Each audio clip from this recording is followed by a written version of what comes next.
What does your family mean to you? Are they merely people you surround yourself with for your convenience? Do you love them, or are you fond of them? What I'm trying to say is, are you the type that has a dream for yourself and others? Just fill in the gaps. Does your work come first, and the family is more of a hobby?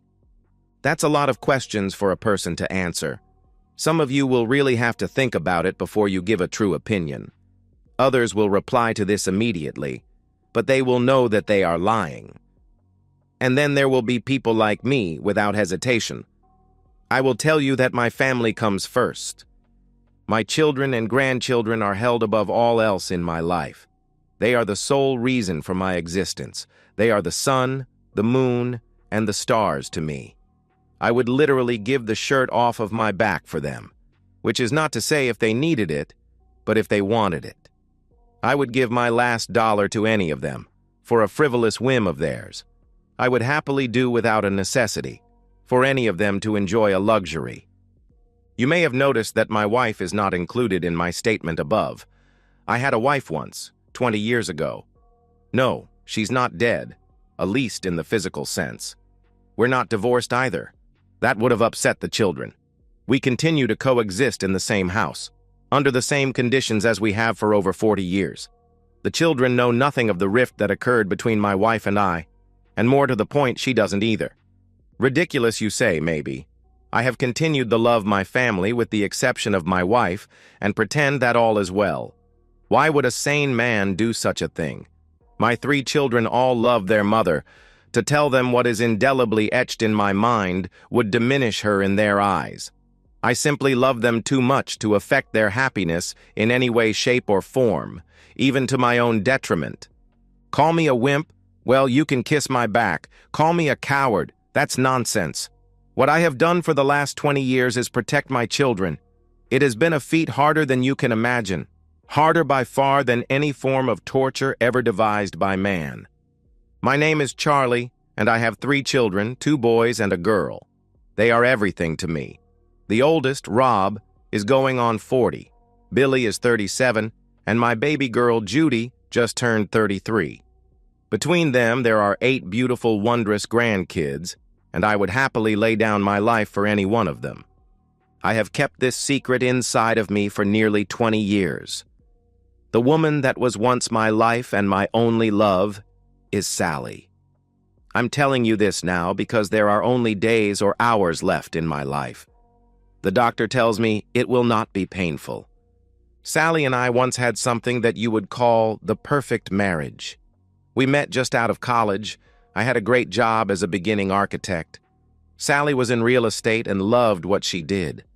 I first laid eyes on her at a restaurant. For me, it was love at first sight. Thinking back, it took her a little longer to say she loved me. I asked her to a movie. That is how it was done back then. We dated for months, and I finally had enough nerve to ask her to marry me. We married 6 months later in the church that her family went to.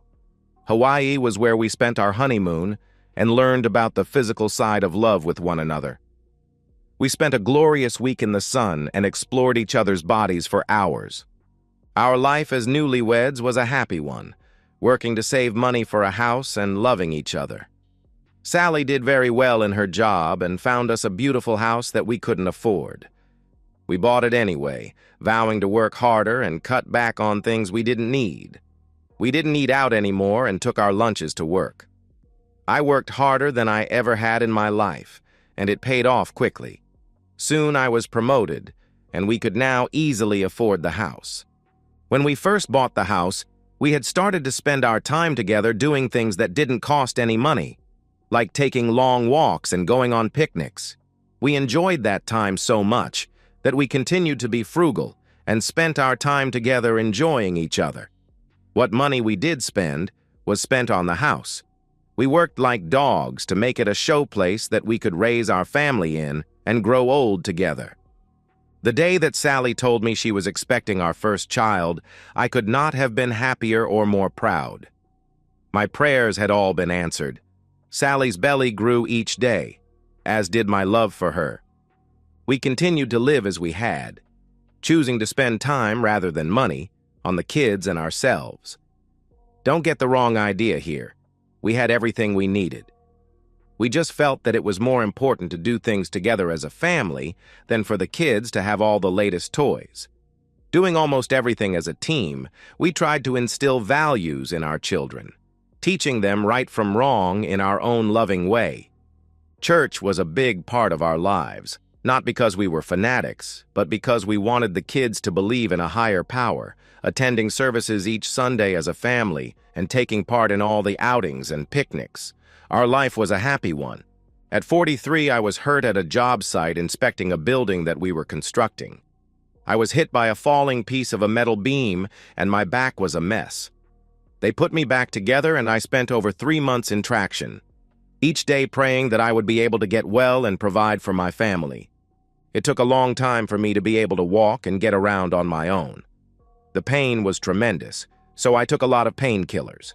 The pain was either subsiding or I was just getting used to it. It took a while to wean myself from the narcotics, but I eventually took control of my life. I used a mild form of muscle relaxer for relief. Most of the time, I was able to function fairly well, so I got back to work. My family life was pretty normal then, remembering my physical limits. The only problem was that the medications rendered me impotent. Love with my wife has always, and I do mean always, been wonderful and frequent. That was one of the things that we had discovered early in our marriage that we could do to entertain ourselves for free when we were struggling financially. We loved each other and enjoyed an active love life until my accident. The one positive that had come from getting hurt on the job was the huge settlement check we received. My children's education was assured, and there would be plenty left over for an early retirement. The money was surely not as important as my health, but that seemed to be returning as the days went by. Our life was good again. I was able to keep up at work and with my family. Everything fell back into place, except intimacy with my wife. It had been over a year since we had made love. Image, if you will, going from 5 or more times a week to nothing. It had to have been very difficult for Sally, but it was equally hard for me. Not only the fact that I was celibate, but the guilt tore at me for not being able to give pleasure to my wife. Unfortunately, the doctors all told me as long as I stayed on my medication, my situation would not improve. Well, I said screw it and threw the pills in the trash that day. If I had to live with pain to renew what we once had, then so be it. I didn't tell Sally about my decision because she would not have agreed to it. Sally always told me the most important thing was my health. From past experience, it would take some time for the chemicals to filter out of my system. My company sent me to Toronto for a week of meetings for a new building my firm was designing. I left early Sunday morning and had expected to be home the next Saturday afternoon. By Monday, I could feel my lower back muscles twitching. This was a good sign that the meds were wearing off. After enduring the spasms, my meetings went well. I called home every night to talk to my wife and kids, as was usual when I was away on business. There was never anything new, just the same talk of how school was going and how we all missed each other. Very routine stuff, but I loved hearing all the details of my family's lives. On Thursday morning, I awoke with a steel rod between my legs. My back was sore, but I could have cared less about that. If this meant I would be back in the saddle again, I would bite the bullet and live through the mild pain. My meetings were concluded that evening a day early. I was too excited to stay another minute, so I changed my flight reservations and would be home the next morning at about 11. The kids should all be at school, and Sally and I could spend the day together. On the flight home, I thanked God for making me a whole man again. Taking a cab from the airport, the traffic was light, and I got home at about 10:30. Well, you can all see where this is heading, and you'd be right. I got the shock of my life as I quietly went upstairs to surprise Sally. The good reverend of our church was vigorously comforting one of his flock in my bed. Watching the so-called shepherd betray me with my wife in the most intimate way was a death sentence to our love. There can be no feeling worse than the one I was experiencing at that moment. I wanted to rush in there and kill them both. They continued on, and I could stand no more. I backed out of the bedroom. The shock of seeing my wife, of 20 years with her legs in the air for another man, almost killed me. For me, my first thought was the children, and how they would handle this knowledge. That thought hit me so hard that I decided to leave the house quietly to have some time to think things through on my own. I rented a hotel room for the night. Two things occurred to me right away. No longer was there love for the woman I'd married. She'd killed that feeling in me today. And I had lost faith in God. Just look at what the unfeeling bastard had done to me. To hell with Sally, the preacher, and everything I once believed in. My mind was in turmoil, but I had to make a decision regarding what direction to follow. Divorcing Sally, the kids would find out about their mother's actions. Was that the best path to follow? No, their happiness means more to me than any single thing in the world. I could not do that to them. I already knew what she had done, so there was no changing that now. It was my burden to bear. No one would share the grief that I felt. Of course, Sally knew what she had done. Would she feel the guilt? Will she confess her adultery and ask for forgiveness? The emotion inside her that caused her to break her vows to me will most likely not allow her to risk telling me. She knows full well the way I feel about marital indiscretion. Believe me, the next day while walking into my house, the feeling of loneliness overwhelmed me. I had made the decision to remain married to the woman I no longer could stand the sight of. This would have to be the acting performance worthy of an Academy Award. I didn't have to fake being tired when I got home. There hadn't been a wink of sleep the night before. I kissed Sally on the cheek and asked her if it would be all right if we talked later. I went to my den and closed the door, staying secluded there until dinner time. At dinner, my mood was very subdued. I tried to pay attention to what the kids were saying and answer all of their questions about Toronto. That night I told Sally that while in Toronto, I'd discovered that it felt a lot better if I slept in a chair. My easy chair was downstairs in my den, so I spent the night there with no intention of ever sleeping in her bed again. The next morning was Sunday, and we all headed to church as usual. I had not forgotten the other participant that had messed up my life and was going to make sure he knew it was over. That day, the family sat in the front pew. We usually sat somewhere in the middle. Glaring at the preacher for the full hour that we listened to his sermon, there was sweat rolling off of his self-righteous brow. He would not look me in the eyes the whole time we were there. I made sure we were the last to leave the chapel that day. I wanted to be the last person that he shook hands with. When it was my turn in line, I clasped his hand with an iron grip and continued to squeeze as he winced in obvious pain. I leaned in and whispered, "Don't you ever come within seeing distance of my family again, or I will nail you to that cross above the altar and set this house of God on fire." The shock in his face told me he had heard my words of wisdom. He knew that I had meant every word I'd said. The preacher was packed and had moved out of town before the week was over. I resumed taking my medication. My heart was suffering enough, so there was no need to endure the back pain. There also would be no need for hard love excitement anymore. Sally tried a few times to excite me, but the way I felt about her now, it did absolutely no good. I'm sure she noticed that things had changed between us, but maybe she just wrote it off as my guilty feelings for not being able to perform in bed. You may think that it would be impossible to live in the same house with someone you no longer loved. I'll grant you, it was difficult, but not impossible. If you do it long enough and think about it hard enough, you can come up with an answer for every situation. Also, there is the advantage of my medical problems. You can use fatigue and pain to cover a myriad of situations. I remembered every one of the special days, like anniversaries and birthdays, and would always leave a little code at the bottom of the card, YFC. Sally asked me one day after reading her birthday card what the significance of the letters was. I told her it stood for, "Yours forever, Charlie." I'm telling you, the real meaning is, "You faithless cheater."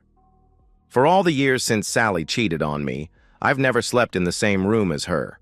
I've only returned to church for the weddings of my children, telling Sally the wooden pews were too hard to sit on for a long time.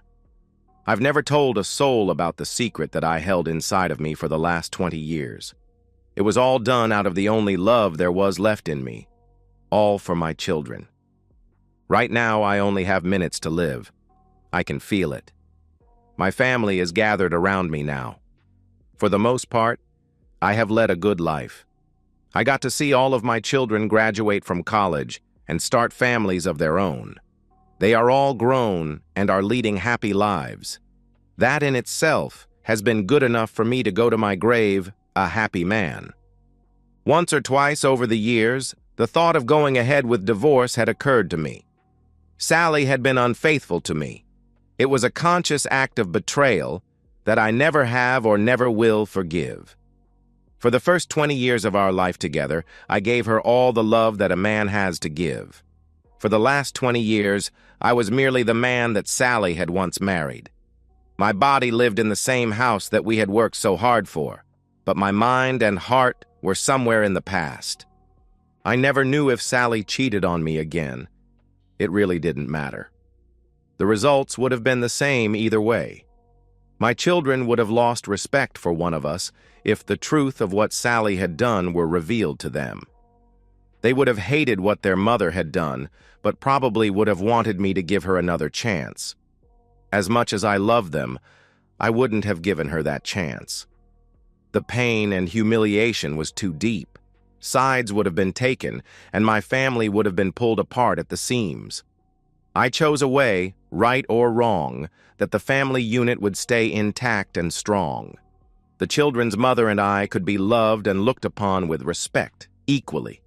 Saying goodbye to your kids for the last time is a very hard and sad thing to do.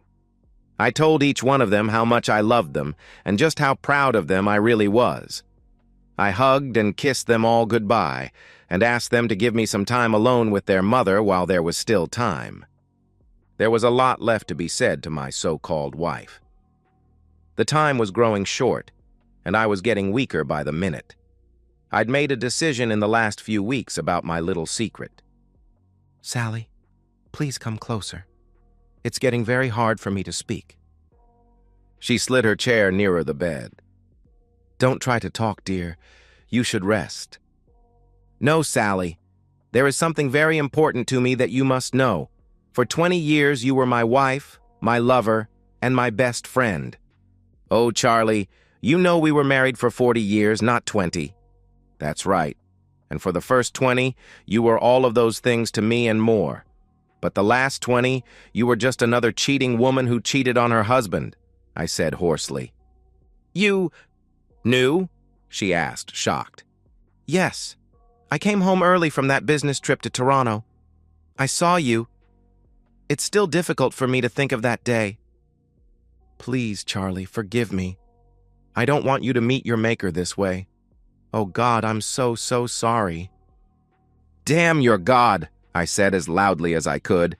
"Charlie, no, please don't do this to me. Let me explain. I beg you, Charlie, I fell to temptation just once. Please forgive me, I beg you." "Sally, I've kept this secret for all of these years bottled up inside. I never talked about it to spare the children. Now it is your secret to live with, and I hope that you live to be very, very old." She pleaded. "Charlie, please, you must forgive me before you die. Don't do this to me. If I ever meant anything to you, please, Charlie, please," she said softly through the tears. "Sally, one last thing. Now that I don't have to be nice to you, would you please get the hell out of my sight?" groaning with my last breath. And that's the end of today's story. If you enjoyed it, please give this video a thumbs up and drop a comment below. Your support helps the algorithm push my content further. If you're new to the channel, don't forget to hit that subscribe button. It really helps me keep creating more stories for you. Thanks for watching, and I'll see you in the next one.